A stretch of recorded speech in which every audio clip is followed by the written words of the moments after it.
Jimwell Pacquiao versus Brendan Lally, malalim na Tagalog analysis.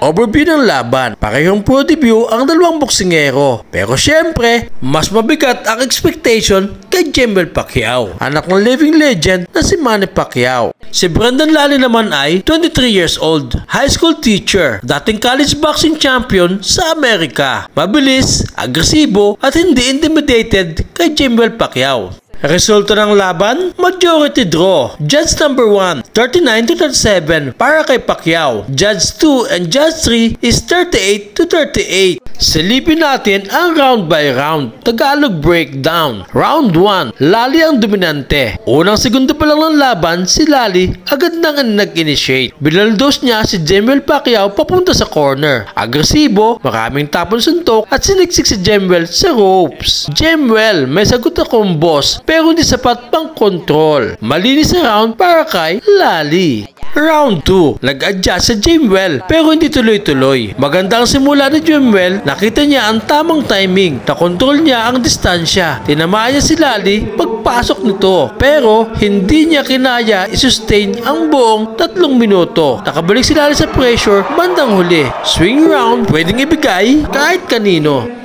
Round 3, Lally muling kumontrol. Nagpalitan sila ng plari sa simula.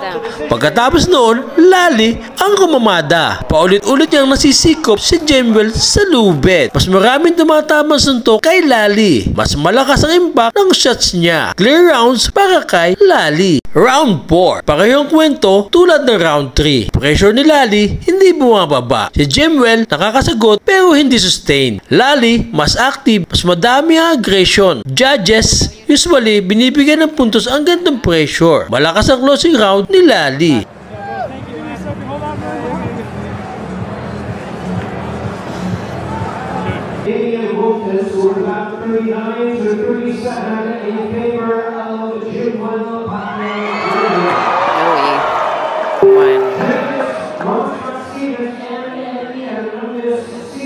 Hacer empates.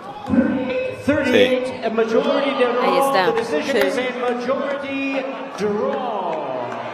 Bakit naging majority draw? Dahil ito sa magkakaibang kriteria ng mga judges. Judge 1, 39-37, Jimwell Pacquiao. Pinahalagahan ang clean at malilinis sa suntok ni Jimwell. Mas mataas ang quality kaysa quantity. Judge 2 and 3, 38-38. Mas pinahalagahan ang pressure, volume at activity ni Lally. Close rounds, ilagay nila bilang even. Kaya majority draw. Maraming boxing analysis na niniwala na si Lally talaga ang panalo. Final analysis, Lally ang mas kumontrol ng laban. Jimwell Pacquiao may mga gandang moments pero hindi tuloy-tuloy. Pressure at activity ni Lally ang nagpanalo sa rounds. Draw pa rin dahil magkahalong scoring criteria. Jimwell Pacquiao shows promise pero malayo pa para masabing next Pacquiao. Rematch, very interesting at dapat mangyari. Mga ka-punchline, comment down below kung sino sa palagay nyo ang nanalo. Please like, subscribe at i-punch ang notification bell para lumakas ang channel natin gaya ng left hook ni Manny Pacquiao. Del hijo de Pacquiao. Y van a dar empate.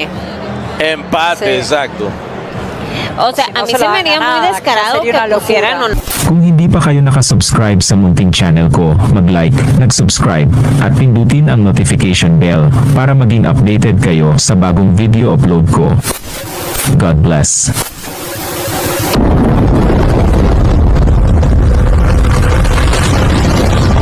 Please like and subscribe to keep you guys updated with the Pinoy boxers that I'm going to feature next.